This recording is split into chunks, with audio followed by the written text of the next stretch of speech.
difficulties. Good afternoon, everyone. Due to some technical difficulties, we'll be starting at 1:15.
If you came in later, welcome. I'm Chico Taguba, the host. Due to some technical difficulties, we'll be starting at 1:15. In the meantime, please keep your microphone muted. Thank you.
Si Tita ay mapagkumbaba.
Good afternoon, everyone. This is Chico Taguba. I'm your host for this evening.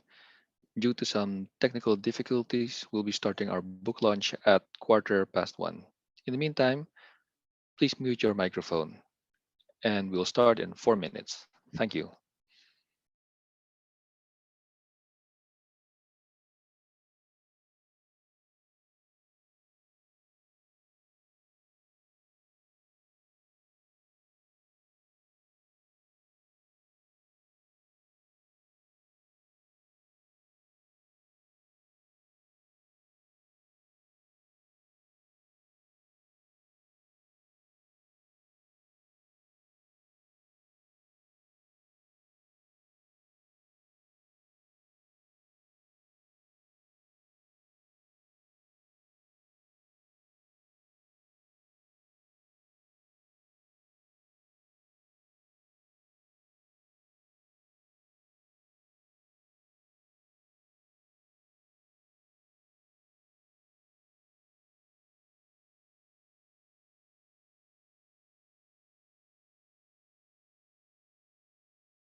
Okay, if you just joined us, welcome.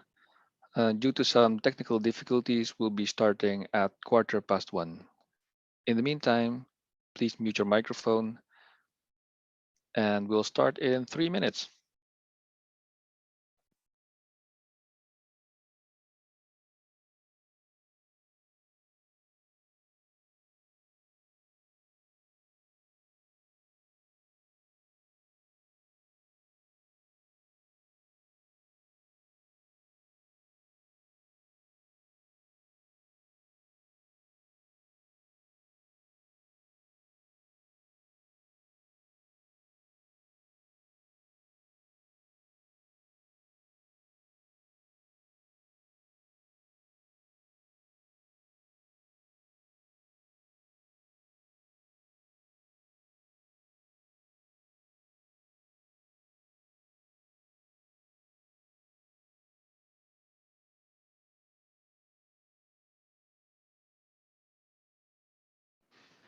Good afternoon, everyone. I'm Chico Taguba. I'm your host for this afternoon.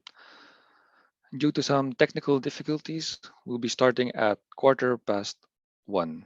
In the meantime, please mute your microphone and we will start in 2 minutes.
Good afternoon, everyone.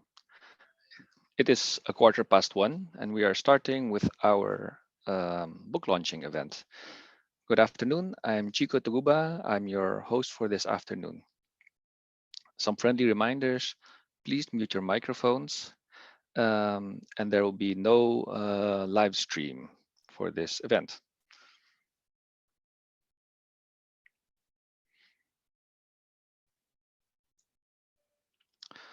Okay, greetings and warm welcome.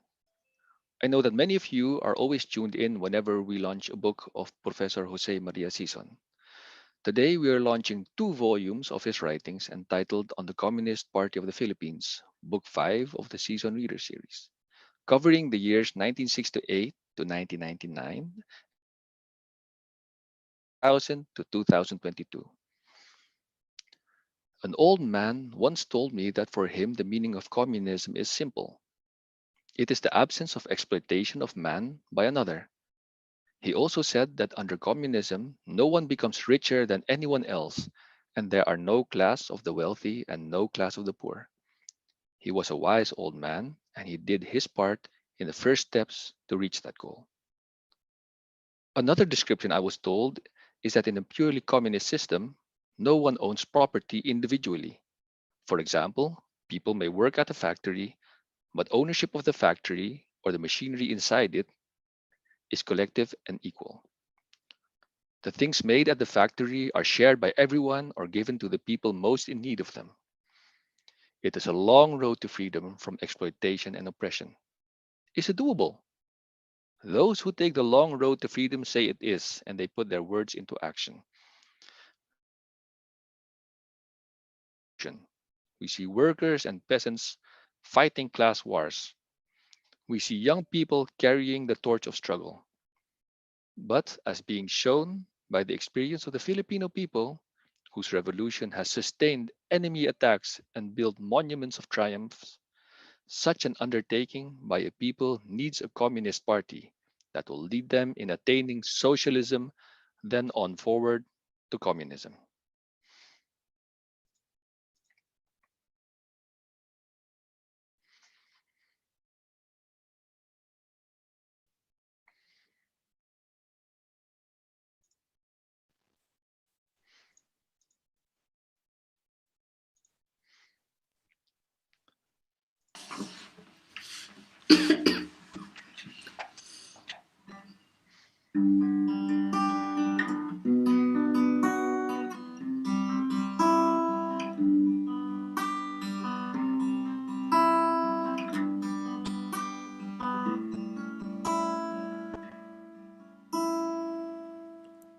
Tumatago sa diwa ang iyong pagsikat, nagsisilbing gabay ang iyong liwanag sa balat ng lupa, ang ningning mong sinag, katumbas ay ginto sa aming mahihirap.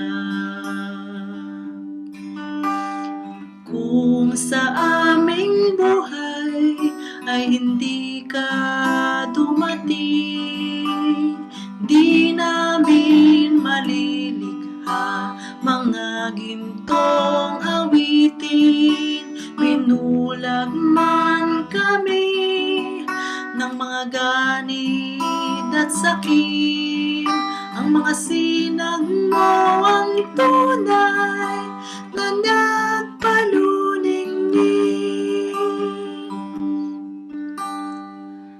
Tulad mo ay butil na hinasik sa bukid, tumubot na mulaklak sa aming anak pawis. Ang lambong ng gabi ay iyong pinapalis na nagpapalaya sa isipang napiit. Pag-asa kang tunay sa pagbubukang liwayway na sa amin ay gintong sumilay. Anong tamis pala ang sa lupa mabuhay, kung sa pagpapakasakit ay may tagumpay.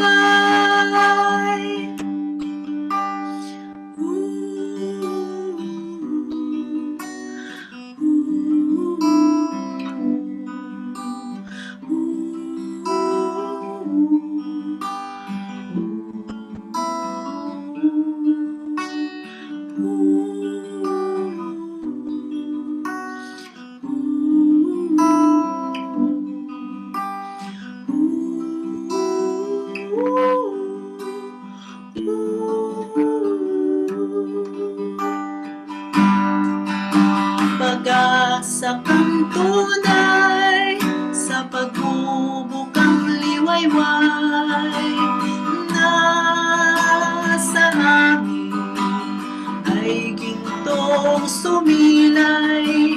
Anong tamis pala ang sa lupa mabuhay, kung sa pagpapakasakit ay may tagumpay. Pag-asa kang tunay, Partido Komunista na sa amin ay magpapalaya. Anong tamis pala ang sa lupa mabuhay, kung sa pagpapakasakit tayo'y lalaya.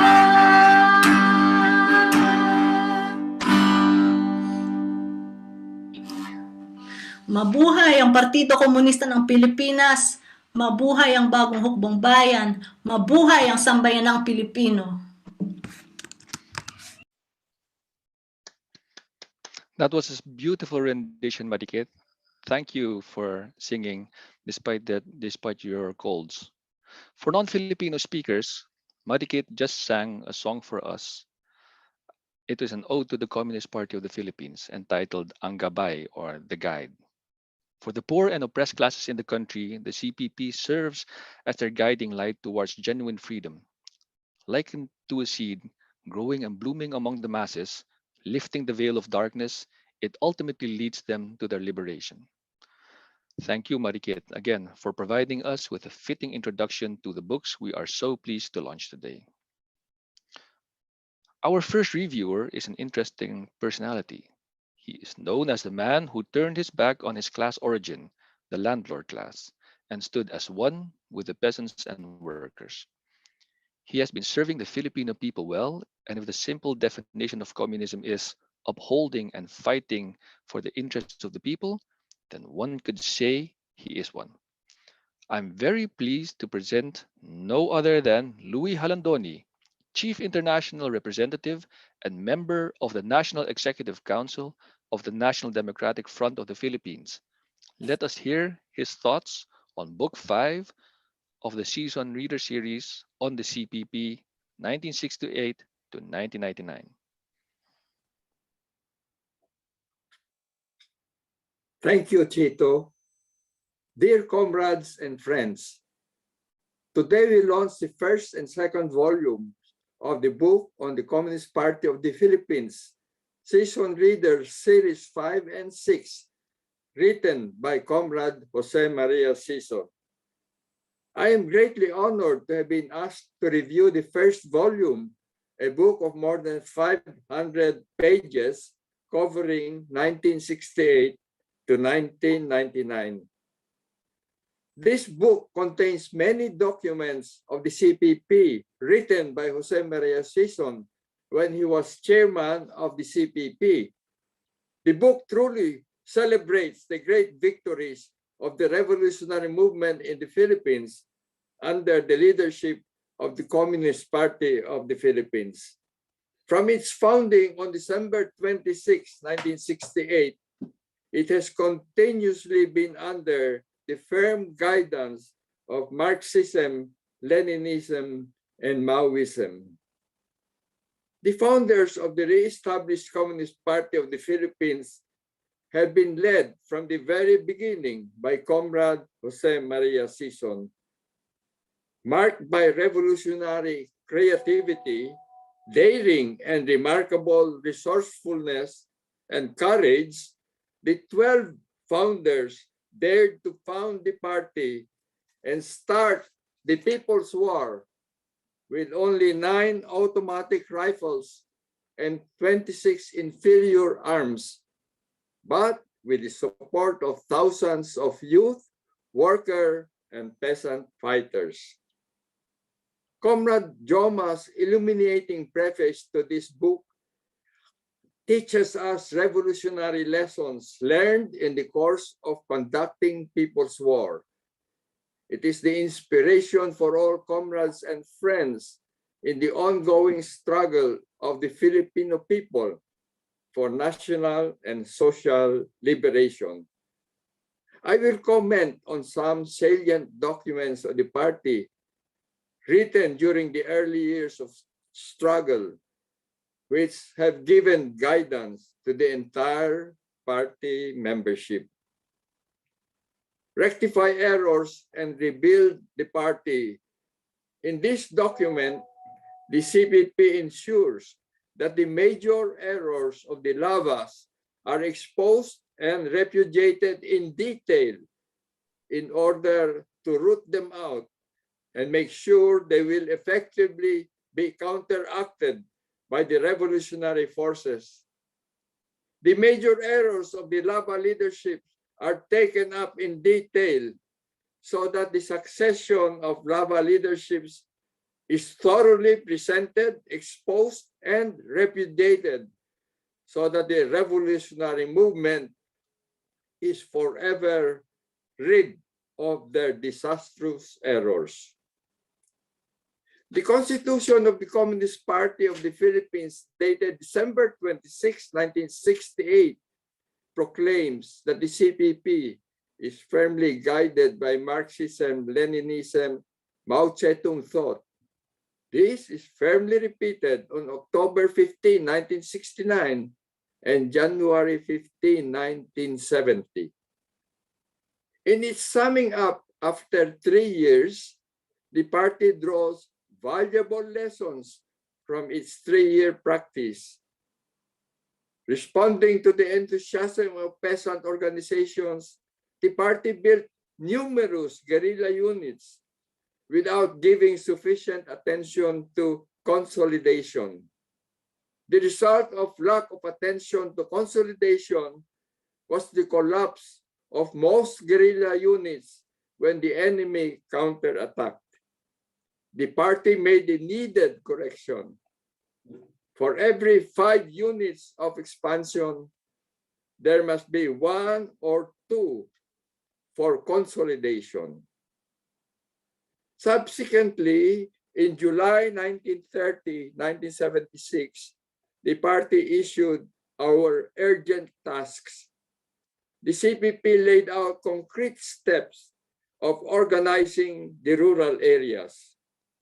Detailed steps are provided for a step-by-step organizing from the initial group of the Barrio Liaison Group. This includes the functions of the Barrio Liaison Groups, measures undertaken to ensure that no unreliable elements are able to enter our revolutionary structure, undertaking deeper social investigation, and undertaking study meetings. This result in the setting up of the people's organizing groups. From the setting up of people's organizing groups in the wide countryside, the masses in the broad countryside are organized. This results in building the people's power on a solid basis. Specific characteristics of our people's war. This 1972 document declares that the Philippines is composed of big islands like Mindanao, 104,000 square kilometers and 94,000 grouped in the Visayas. And smaller islands grouped in the Visayas. And this document states that the 11 biggest islands comprise 94% of the entire territory and the entire population. The party concludes that the party should develop the bigger islands first and later the lesser islands. By making this scientific study of the reality of the archipelagic character of the country, we can set forth the strategy and tactics of the revolution in our country and not be misled by the 7,000 islands as an impossible obstacle in carrying out the revolution. the CPP-NPA in Mindanao, growing from weak to strong, from small to big. This document, published in Ang Bayan on April 15, 1977, tells about the development and gains of the party and the NPA in Mindanao. It gives detailed news of the development of the fighting fronts and the NPA opening new guerrilla fronts. Stand for Socialism Against Modern Revisionism of January 15, 1992. At a time when the doubts on the possibility of waging revolution were spreading worldwide, especially because of Soviet revisionism, this document, Stand for Socialism Against Modern Revisionism, was a powerful inspiration. The CPP presented the firm basis for the Philippine revolutionary movement to consolidate and advance. Other revolutionary movements drew inspiration from it and requested translations. Thus, it was translated into other languages. The next document carried the rectification movement through to the end and advanced the revolutionary cause in an all-round way. Some elements in the party suffered the error of strategic counter-offensive during the stage of strategic defensive. They developed and implemented the premature setting up of NPA companies to the detriment of support units in Mindanao. After a few initial victories, these party elements caused big defeats. Under conditions of defeat, the erroneous party elements blamed the so-called deep penetration agents, DPAs. They failed to analyze the cause of their defeats. These errors resulted in significant losses among the organized masses in certain regions in Mindanao and other areas. Party members and cadres in various regions, numbering about 90 areas, demanded a deep analysis and necessary corrections. The party leaders came up with the document, reaffirm our basic principles, and rectify errors, which was firmly supported by more than 90% of the entire party membership. On the 26th anniversary of the party on December 26, 1994, the CPP issued a statement, carried the rectification movement through to the end, and advanced the revolutionary cause in all-round way. Carrying out the firm principles and measures of rectification put forward by the party leadership, the losses were corrected thoroughly, and the areas that were lost were recovered.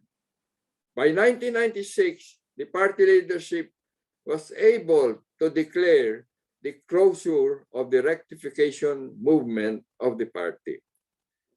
Hence, on December 26, 1996, on the 28th anniversary of the CPP, the party declared years of revolutionary struggle, strive all out to fulfill the tasks set for 1996. From the history of the Communist Party of the Philippines, it is very clear that the effective leadership and continuous guidance of a vanguard Communist Party is necessary to withstand the enemy onslaught and attacks and state terror. The next volume of the book on the CPP will present the Philippine revolutionary movement led by the Communist Party of the Philippines in the years from the new millennium up to the present. I wish you all, comrades and friends, a very fruitful study and discussion in reading and studying this book. May we all learn valuable revolutionary lessons to strengthen us and all who will pursue the Philippine Revolution to victory. Mabuhay ang Partido Komunista ng Pilipinas, mabuhay ang bagong hukbong bayan, mabuhay ang pambansang demokratikong frente. Long live the Filipino people, long live the revolutionaries throughout the world.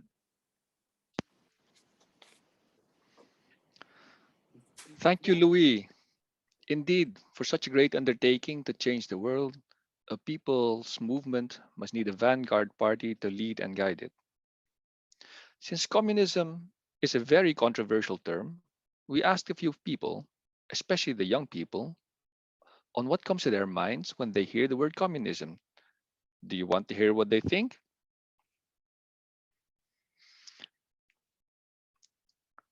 We got a few videos for you.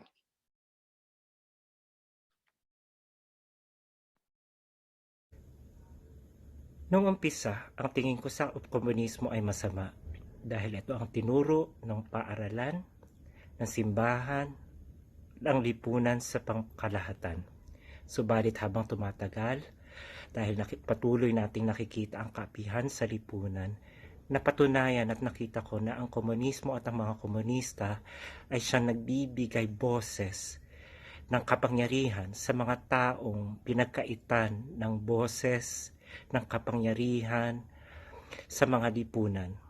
Kaya para sa akin, ang komunismo ang siyang magsisilbing pag-asa para sa hinaharap ng sambayanan at ng mga mamamayan sa sandaigdigan na patuloy na inaapi ng sistemang unti-unti nang nabubulok. Sa una, wala akong alam kung ano ba talaga ang komunismo. Hanggang sa mga pag-aaral ay maraming mga kabataan na nagpapaliwanag at nagpapaintindi kung ano pa talaga ang komunismo. At doon ako natuto at namulat sa kalagayan ng mamamayang Pilipino at buong pusong niyakap kung ang komunismo. Dati yung komunismo sa akin ay isang masama dahil sa pagmulat at pagturo sa akin sa paaralan na ninulat nila sa akin na ang komunismo ay mamamatay tao, isang masama sa lipunan. Subalit habang ako'y lumalaki, nakikihalubilo ako sa iba't ibang tao at doon ko unti-unting nalaman na ang komunismo pala ay hindi wagas na masama, subalit ito'y nakakatulong sa lipunan.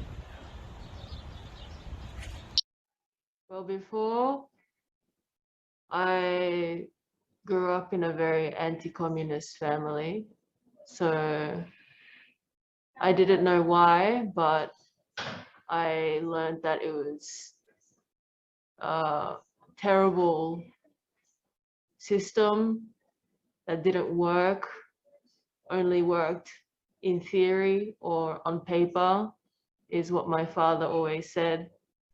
And that capitalism is true freedom, true democracy, and that living in a capitalist society like Australia, we are very lucky. But now, obviously, he was wrong. And I think he didn't quite understand what he was talking about when he said communism was bad, because everything he said was really just propaganda. And I heard the exact same things he said repeatedly in TV shows, movies, even books. But after studying, being exposed to a lot of realities after leaving home and educating myself and being educated. I realized that communism is a fantastic word. It's helped me grow, helped my community grow. I feel a lot better about living. I feel like I have purpose. Yeah, it just makes my life a lot better.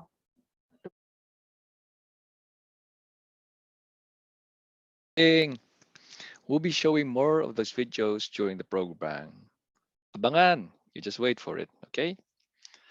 Our next reviewer is one very knowledgeable with the topic of communism, for she was born and raised in a country that first showed us what it was like world, the or USSR, a world which is a prelude to communism. She is the author of the book Sovietica, her account of growing up in the Soviet Union, and the witness on the breakup of the USSR and the collapse of socialism. We call on Irina Malenko to give us her review of the sixth book of the Season Reader series on the CPP 2000 to 2022.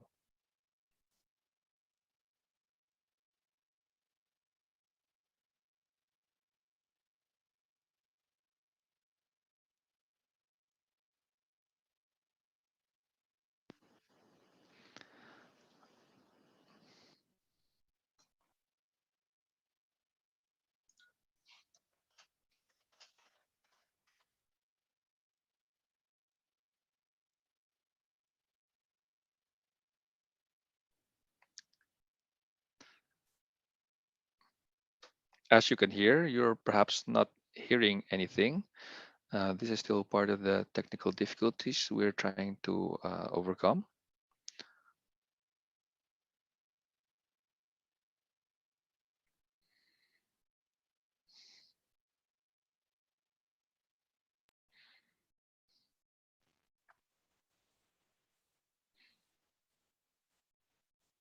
Okay, so we're having troubles showing you the video review of Irina Melenko. She's not live with us today. She pre-recorded her review. So perhaps we'll be able to show you that later. In the meantime, perhaps we got another set of videos of especially young people on what comes to their mind when they hear the word communism.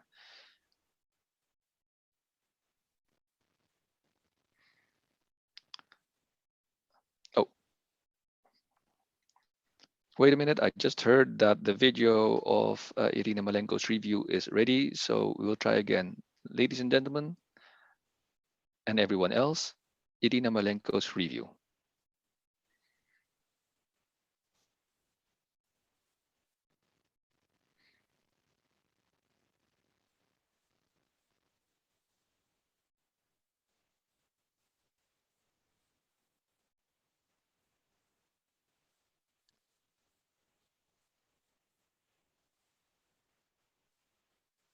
Joma's books. And with every his new book, just like his other readers, I revised my own theoretical knowledge of Marxism, Leninism, Maoism. I learned how to apply this knowledge to the concrete practice of the current specific circumstances of the worldwide crisis of the capitalist system. I also learned so many new facts of the history of the communist movement in the Philippines, which wasn't really properly covered in the Soviet literature available to us in the past. I must say it truly amazes me how productively Kajoma works, even throughout the pandemic, when many comrades unwillingly perhaps felt depressed or demoralized by the harsh circumstances, lack of face-to-face contacts with comrades and possibility to travel, as well as very harsh restrictions in many countries, Netherlands and Philippines included. I must say he's really a shining example for all of us how not to give in to those dark feelings and to turn adversities into opportunities. As our Korean comrades say, even though our path is arduous, We will walk it smiling. Thank you, Kajoma, for your inspiring example, which is of great support to all of us all around the world. The foreword to this book was of great importance for me as a foreign reader, as it gives us the needed historical context, which is surely known to most Filipino comrades, but many aspects of it were not known to me previously. Historical events and the struggle for socialism in the Philippines, they were rarely covered in the Soviet television or radio. The biggest chance of seeing anything about the Philippines was in our weekly 45 minutes long program, International Panorama, which was shown in Soviet TV on Sundays. It was about the events of this week around the world. But even there, the only thing I clearly remember which was shown to us about the Philippines was the ousting of dictator Marcos in 1986. It was great to bring back those memories when I was in USSR watching this program, when I read the article Role of the Communist Party on the Philippines in the Downfall of the Marcos Dictatorship. This article is dated in 2009 and is published in this book. I had actually no idea back in 1986 that many years later I will be able to get to know Filipino comrades personally, including their heroic leader who was imprisoned when I was just 10 years old. So the foreword is setting the tone to the whole book. Book then continues in chronological order, covering the first 2 decennia of the 21st century in the history of the Communist Party of the Philippines. However, this book also contains several excursions into a more distant past. These are articles: Impact of the Communist International on the Founding and Development of the Communist Party of the Philippines, written in 2006, and another, more recent one, The Role of the Communist International in the Formation of the Communist Party of the Philippine Islands, 1930, written in March 2019, which I personally had the honor to translate into Russian and which was published in an international communist theoretical magazine called Marxism and Temporary Times, which was edited by our late comrade Tamil Yabrova from the Ukraine. Reading these articles helped me to appreciate even more the spirit of proletarian internationalism and international solidarity, which is growing in importance immensely under the current conditions of our mutual struggle. There are several continuing themes in this book. It's the historical events in the Philippines and how the Communist Party prepared for those events, took part in them, and shaped the history of your country with your ongoing and heroic struggle. There are also annual messages for the anniversary of the party's foundation, which summarize the achievements for each period and draws the aims and the strategy for the future. There are also articles that concentrate on purely militarily and strategical and tactical aspects of the protracted People's War. I'm sure they will be of great interest to the anti-imperialist and Marxist liberation movements worldwide.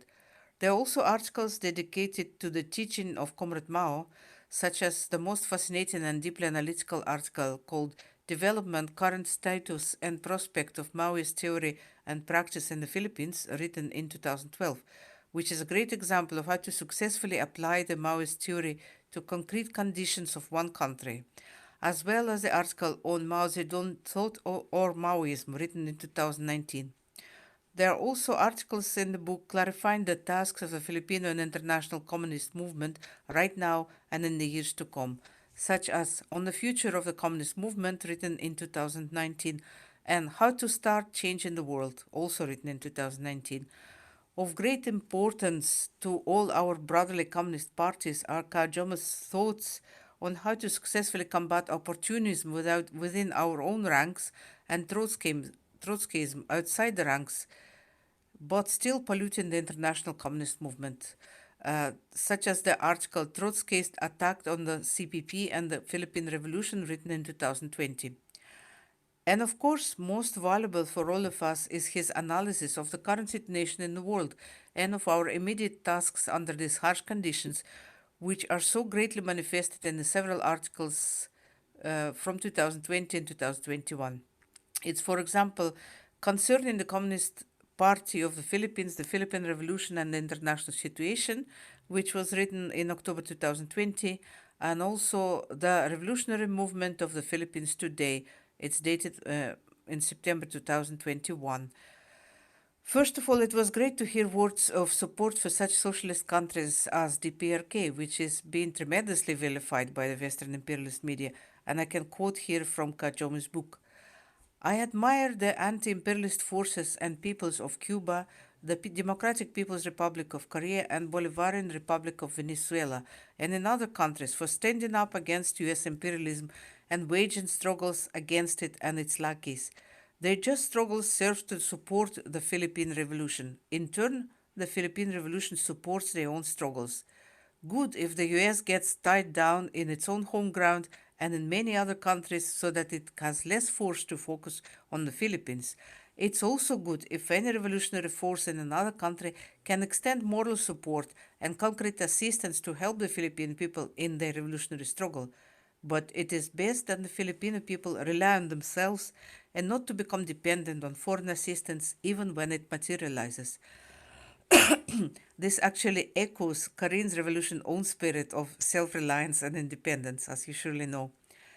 The article on the CPP and the People's Democratic Revolution, which is as recent as December 2021, not only summarizes party's achievements on its arduous path towards the bright future for the peoples of the Philippines, but it also shows in grave details the gravity of crimes of the Duterte regime, as well as touches upon the issue of the upcoming presidential elections in the Philippines, and stresses that the People's Democratic Government is already being built in the countryside and is expanding wave upon wave in connection with the encirclement of the cities from the countryside in the protracted People's War. It would be left opportunism for the NPA to try to seize political power in Manila before it has gained enough strength to do so with certain success by inflicting strategic defeats on the enemy, mainly in the countryside. The forces of the armed revolution, especially the NPA, have preserved themselves and gained strength by avoiding decisive battles that they cannot yet win. The NPA is operating in 74 provinces out of 81 Philippine provinces and in more than 110 guerrilla fronts straddling districts and provinces. Kajuma also stresses that the Philippine Revolution is now one of the leading armed revolutions in the world within the framework of the global anti-imperialist and democratic struggles, and he describes it as the torchbearer in the direction of socialism and the world proletarian revolution. Under current conditions, where all major contradictions in the world capitalist system are intensifying, it is of great importance for all communists in different parts of the world to learn the lessons from his book and from the heroic struggle of the Filipino people. I expect that this book will be widely read and thoroughly studied across the continents. May I also use this opportunity to congratulate Kajoma with his upcoming birthday and to wish him great health, new successes in our mutual struggle for socialism, and many more new brilliant books, such as this one. There are also urgent tasks opening for us in the ongoing worldwide capitalist crisis. We as communists have great opportunities for bringing many more members under our banners, as well as great responsibilities during this time. Lenin defined the necessary subjective condition for a socialist revolution, along with the three objective conditions. The subjective condition that turns a revolutionary situation into a revolution is the ability of the revolutionary classes to take mass action strong enough to break the old government. According to Lenin, the existence of Workers' Party armed with revolutionary theory, which would lead the masses and bring revolution to a victorious end, is the subjective prerequisite. Thus, as we see that the objective conditions for the successful revolution are building up right in front of us, the success of this revolution actually hugely depends on the Communist Party work with the masses. And this book, written by Kajoma, is arming us with the knowledge which is necessary for successful completion of our historical task. I thank you for your attention. Thank you very much, Irina. Even though you're not live with us today, your review is very insightful and inspiring. We have another set of videos for you again, people.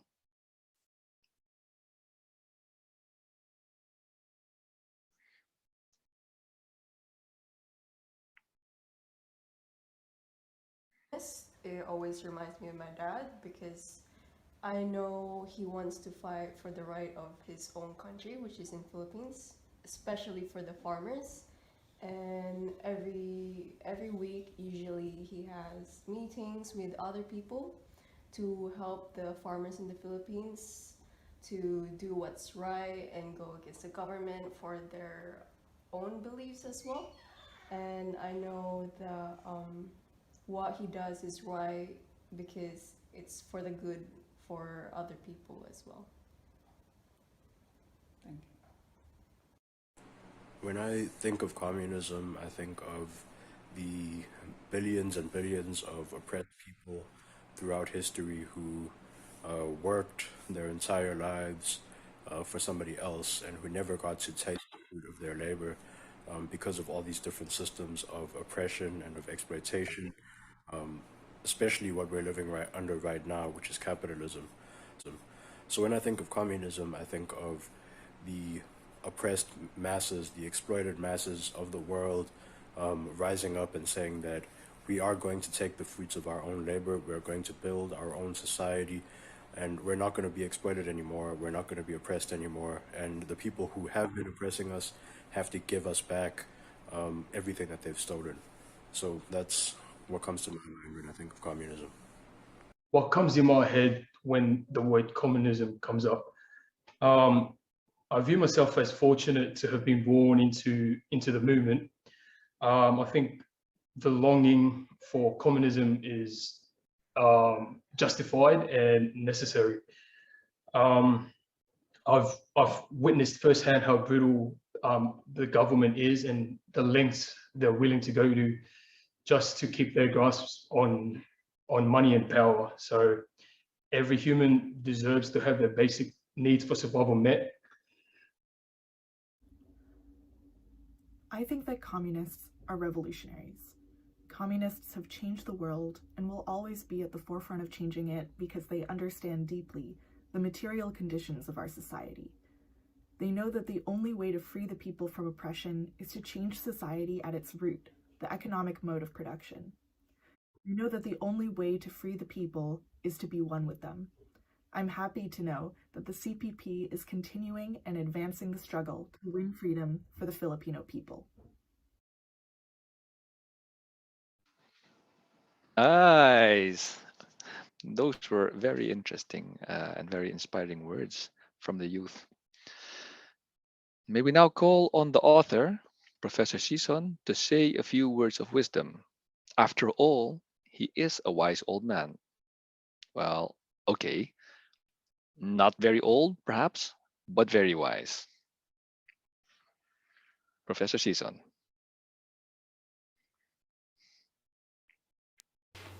Distinguished guests and friends, I'm delighted that the Season Reader Series has published in 2 volumes the most important documents of the Communist Party of the Philippines since its founding Congress on December 26, 1968. I thank the International Network for Philippine Studies for accomplishing this, the NDFP International Information Office for organizing this book launch, the book reviewers, and all other participants. The CPP was re-established in 1968 as a result of the desire of the Filipino people for revolutionary change of the chronically crisis-stricken semi-colonial and semi-feudal ruling system, and also as a result of the struggle against revisionism in the old Communist Party and in the now collapsed Soviet Union. Since then, the CPP has served as the advanced detachment of the proletariat and has brilliantly and successfully led the Philippine Revolution under the guidance of Marxism, Leninism, Maoism. The CPP has applied the universal theory of the proletariat on the history and concrete conditions of the Philippines, defined the character of Philippine society, and set forth the general line of People's Democratic Revolution with a socialist perspective. It has integrated the protracted People's War with agrarian revolution and the National United Front. It has adopted democratic centralism as its organizational principle. The CPP started from scratch with a few scores of cadres from the mass organizations of workers, peasants, and youth amounting to some 50,000.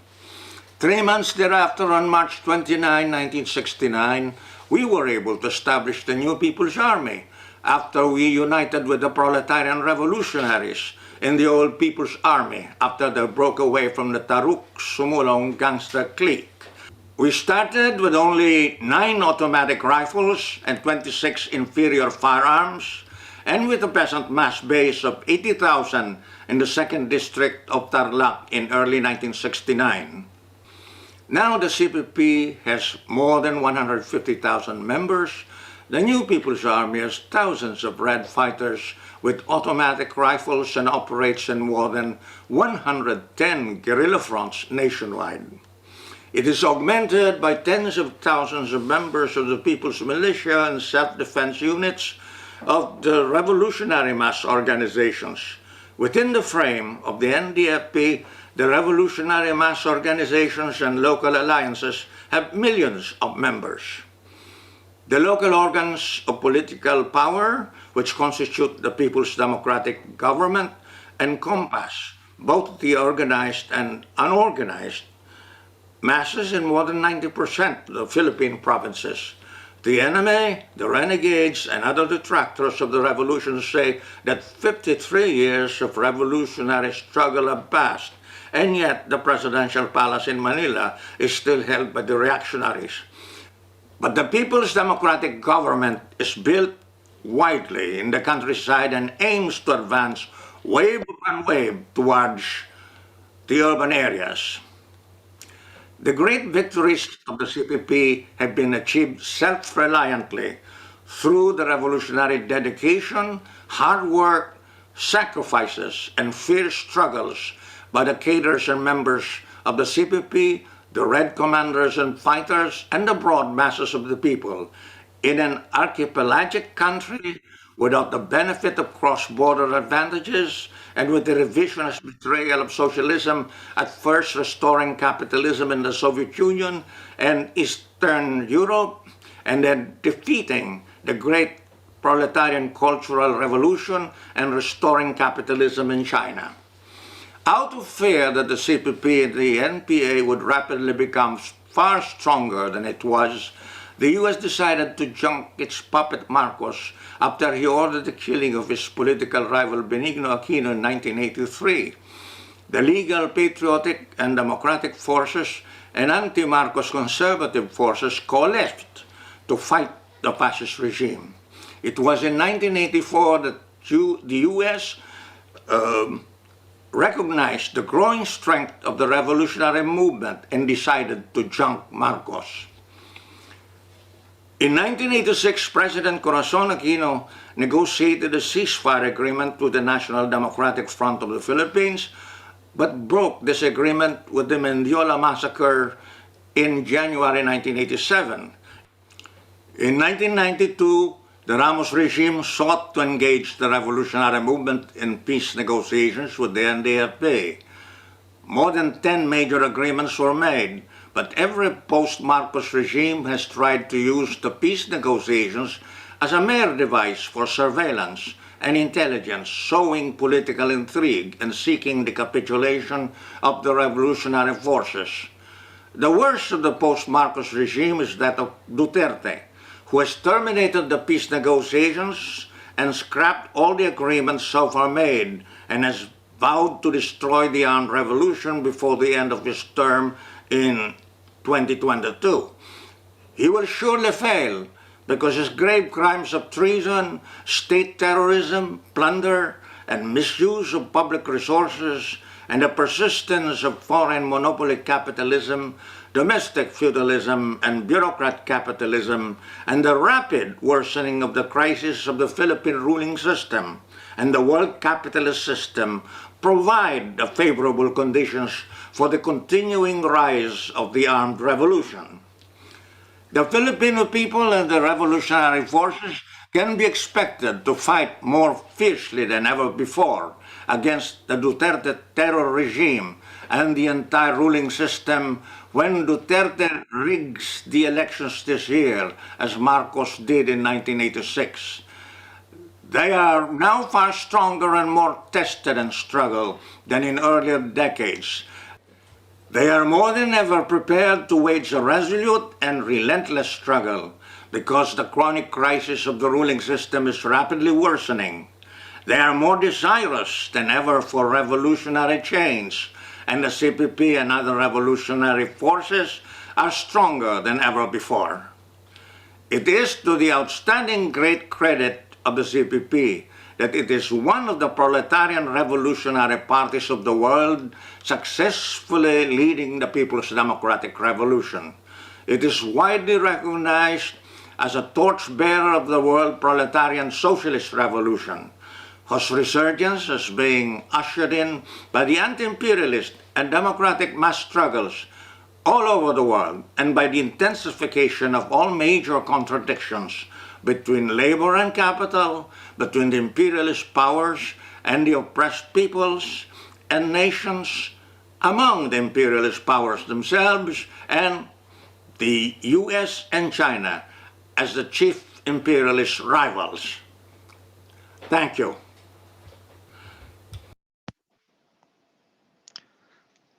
Thank you, Professor Sison, for your words of wisdom. We are now open for the question and answer portion.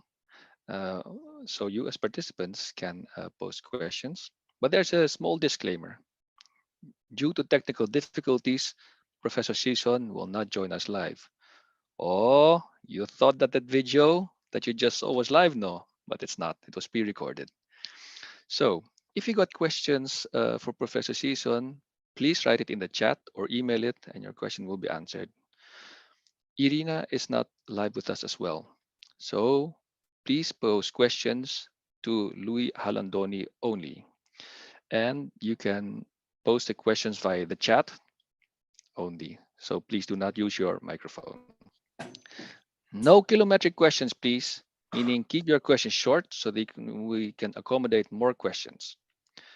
Hello, Louis. There was already a question. There was already a question that came in, and I'll just read it. How do the people in the Philippines, majority of them Catholic, look at communism? What made you side with the communist, being a former priest?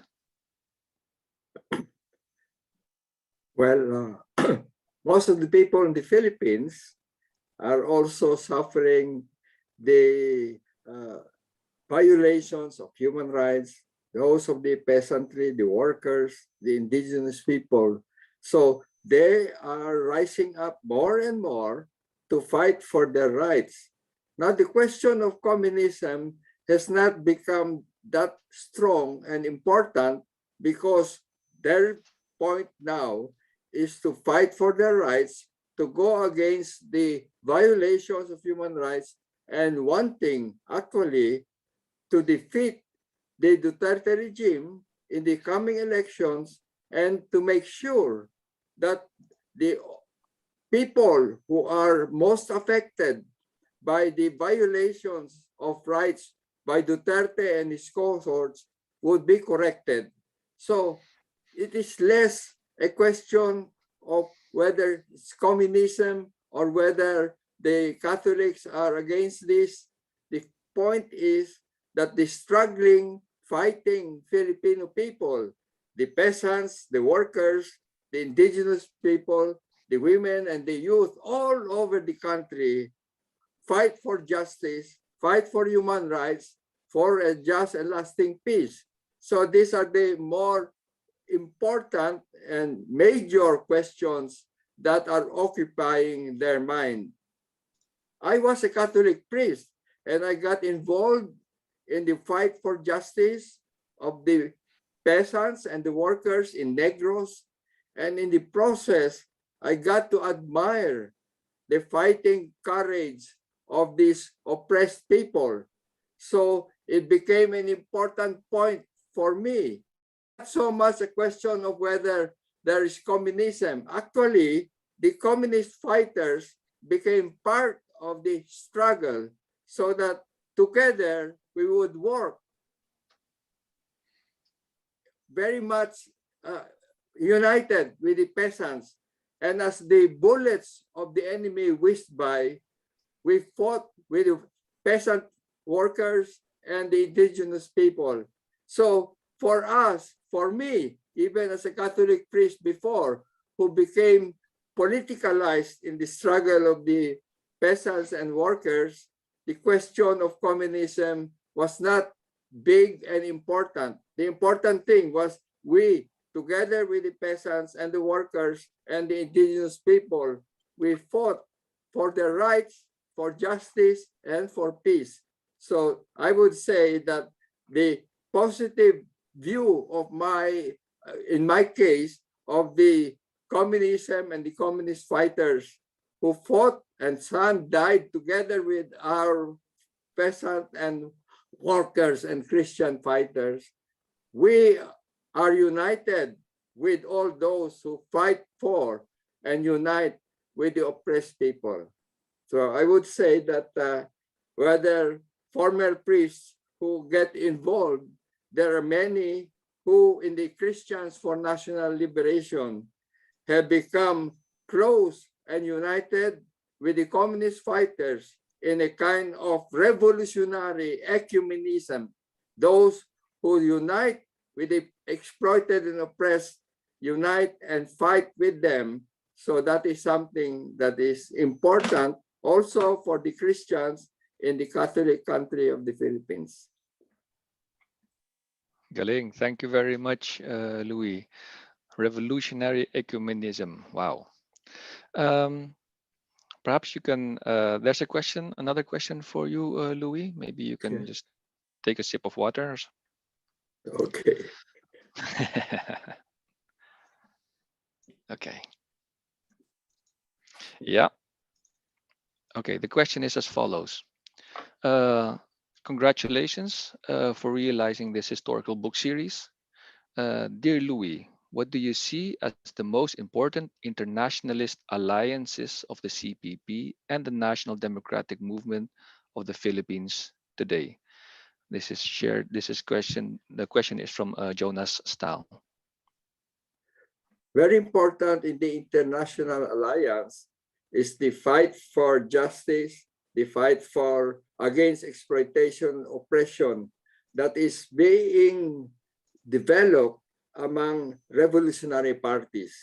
So Ka-Joma has mentioned some of those that are very important, and we consider it of great honor to be together with the Communist Party of India that has fought for a long time and has shown its solidarity with the oppressed people in India and solidarity with other revolutionary forces throughout the world. So Joma has mentioned other progressive forces that are working for the people. So it's important that these revolutionary forces, their allies, and the people's movement in these different countries will develop the unity and strength together so that they can move forward in defending the various people from these different countries. So we think that the Philippine movement, together with other revolutionary movements, are playing an important role. And the Philippines, together with India and the other revolutionary forces, will be growing in strength as the struggle against the exploitation and oppression continues, and they will develop their solidarity in the process. Thank you. Maybe we can just continue with that discussion, Louis. So you pointed out to the solidarity and alliances with peoples and organizations. And specifically, the question was, can you, I think, perhaps name some important internationalist alliances where the NDFP is, or the CPP, to your knowledge, is part of at the moment? Well, one very important alliance of people working together is the International Alliance of the working and fighting people in the ILPS, which shows that the strength of those movements in the different countries, the strength of the different organizations in different countries is growing. So this important alliance of the ILPS, International League of People's Struggle, is in so many countries. I think it's more than 200 countries and so many organizations and movements. So this is one important alliance. At the same time, there are very strong organizations developed among the migrant workers, among the indigenous people in the different countries. So their cooperation is growing. You can say that the CPP, NPA, and DF are at the forefront of these different alliances, and we are confident that there's a stronger and growing desire and commitment of the different forces and countries to go into active relations. So there is support for these alliances, and this part of the growing alliances is the growing strength, because the exploitation and oppression of US imperialism, including also Soviet imperialism, and lately also that of China, is growing, and therefore the support of these alliances and their coming together is becoming more and more important. So it is something to see how these alliances are developing their solidarity, coordination, and strength. Thank you. Louis, I suggest you take another sip of water, perhaps. And in the chat, there's a follow-up question by Jonas Stahl. Perhaps you can read that. In the meantime, I would like to tell again what the rules are for this Q&A. So due to technical difficulties, Professor Sison cannot join us, and Irina is not live with us today. You can post your questions via the chat, so not verbally. And there's a whole team, you don't see them, but there's a whole team filtering the questions, and we think that some questions are best left addressed by Professor Sison himself. Okay, so back to you, Louis. So there's a follow-up questions. I hope you were able to read it. I'm just going to tell it now. Yes. So concerning internationalist alliances, what do you see as the key lessons from the book series for progressive forces acting within imperialist countries? How to interpret the lessons from the book to their specific conditions of struggle? Well, I think Professor Sison has brought out the great importance of progressive forces throughout the world to develop their unity and strength and solidarity. Now you have the International League of People's Struggle covering so many countries and so many organizations, and they're still growing in strength. There are still other alliances because progressive forces who are gaining strength and feel the need for solidarity and coming together, this continue to develop. So there are solidarity movements coming up from the grassroots. So you have organized people like migrant workers in different areas. You have mass movements of women and also of other indigenous peoples also growing. So this type of developments are very important, and to develop the solidarity. They are now growing in their solidarity and developing their strength.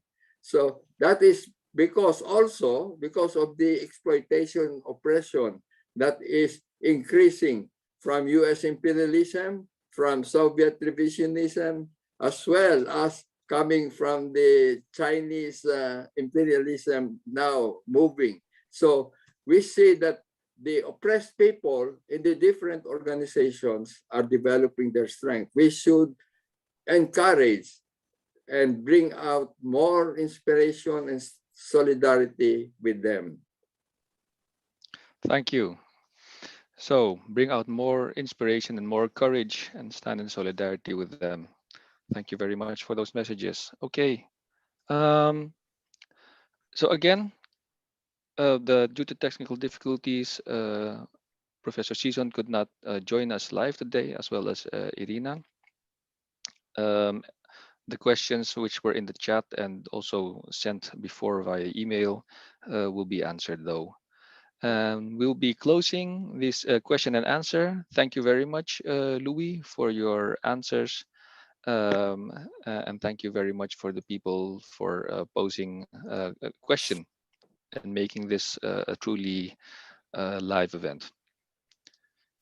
So remember the videos about what communism means to people? We still have one video for you. Here it is.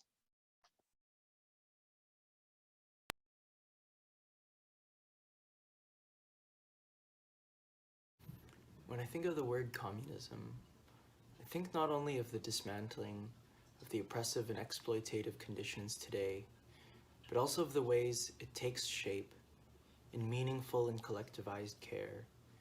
When I think of communism, I think of the many marginalized and neglected people today who, under a classless society, would be cherished and given the care that they rightfully deserve. A communist is someone who's one with the people, and a communist knows that it's only through the collective will of the people, not merely of individuals, that victories will be won. These principles are embodied by the Filipino revolutionaries. The People's Democratic Revolution in the Philippines is one of the most advanced socialist struggles in the world. I have a firm belief and conviction that it will win, whether this victory will come in my lifetime or beyond. What do I think of when I hear the word communist? What do I think of when I think the word communist? What do I think about when I think of a communist? What comes to mind when I think of communism is optimism, because another world is being built. I think about people who are always learning and striving to improve their practice. And I also think about accessibility, people who want to help you understand what communism is and integrate it into your life. And I also think about a movement that's inclusive to everybody. I think of someone who has a love for the people, a love that is immense, it's selfless and ready. It's a love that is prepared to do what it needs to do to get ourselves there and to get the people there, because it is of the interest of the people to fight for communism. I think human rights, I think equality, I think of a better world. That's it. Freedom, Red Fighter, worker, imperialism, Jonah. Wow, nice. Isn't that very interesting? With those statements, there's genuine reason to be hopeful of the future. To paraphrase the old adage, the world is yours, as well as ours, but in the final analysis, it's the youth's.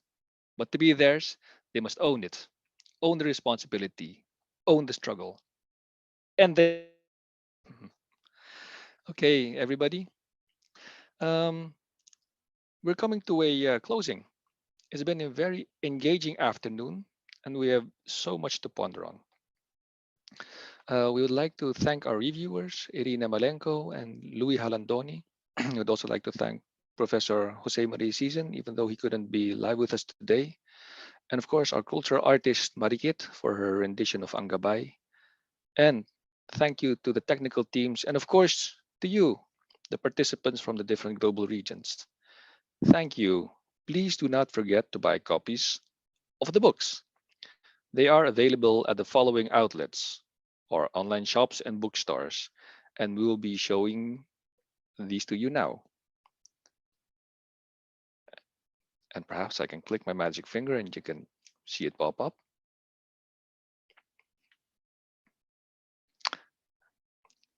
So the outlets, online shops, and bookstores are not popping up.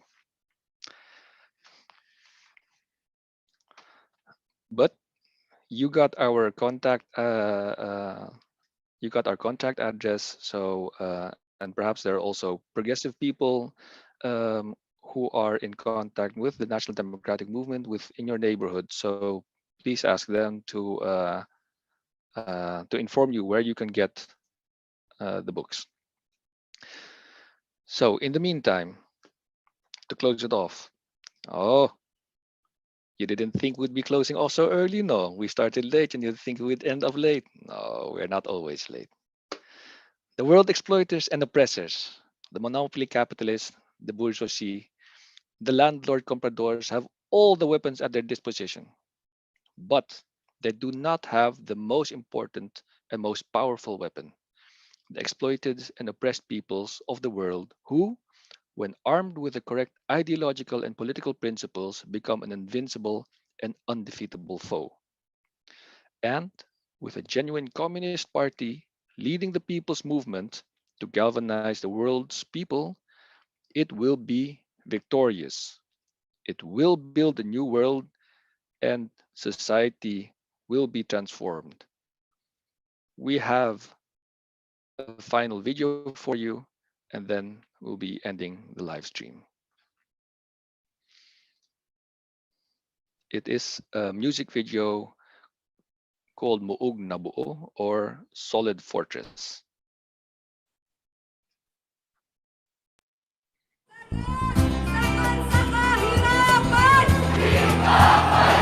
Mabuhay ang Partido Komunista ng Pilipinas!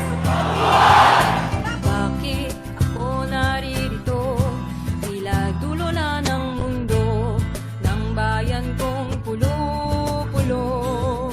Parang sumabog na bato ng sambayan ng api, ang bagong hukbong bayan. Bakit ba ako naglakbay? Dala itong mga aral, mga teoryang gumagabay, karanasang pinabaybay. Narito ako para sa pagkakaisa, pagsulong. Narito ako para sa pagwawasto, pagdaluyong. Narito ako para ang kalat-kalat na bulong magiging muog na buo. Mabuhay ang Partido Komunista ng Pilipinas! Mamamayan, tungo sa kanayunan, sumapi sa NPA! Tungo sa kanayunan, sumapi sa NPA! Bakit ating hinahanap ang wastong paglalapat ng pamumuno at pagtupad sa masang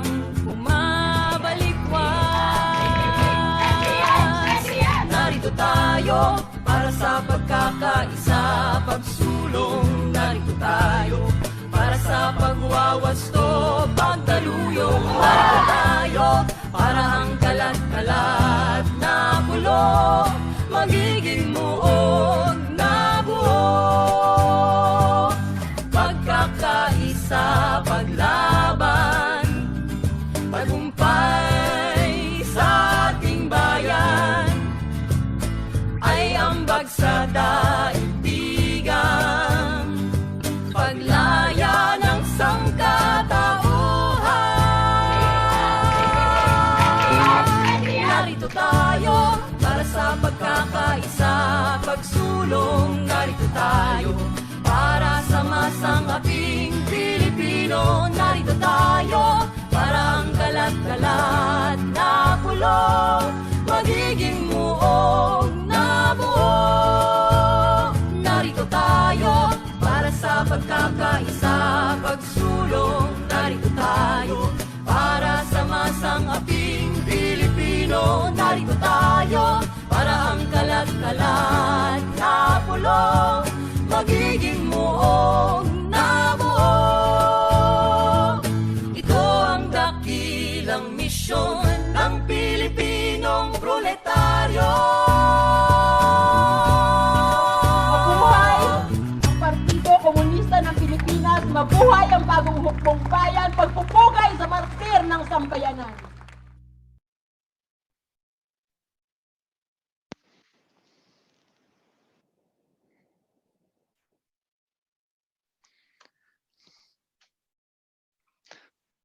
Nice. Muog na buo. The video clip is also available on YouTube. Go to Muog na buo V2. You can also see the lyrics there. Also, if you just type Muog na buo and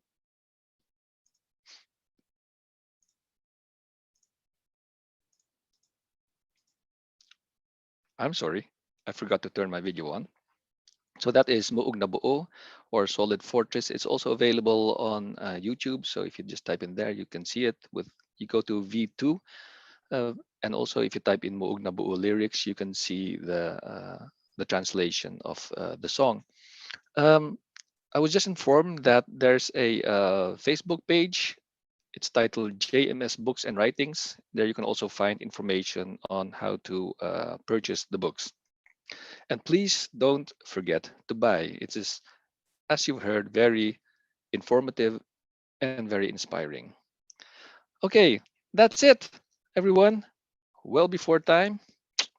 Sorry for the technical difficulties, and we couldn't have Professor Sison live with us today. There's some messages in the chat. Okay, we're closing it off for now.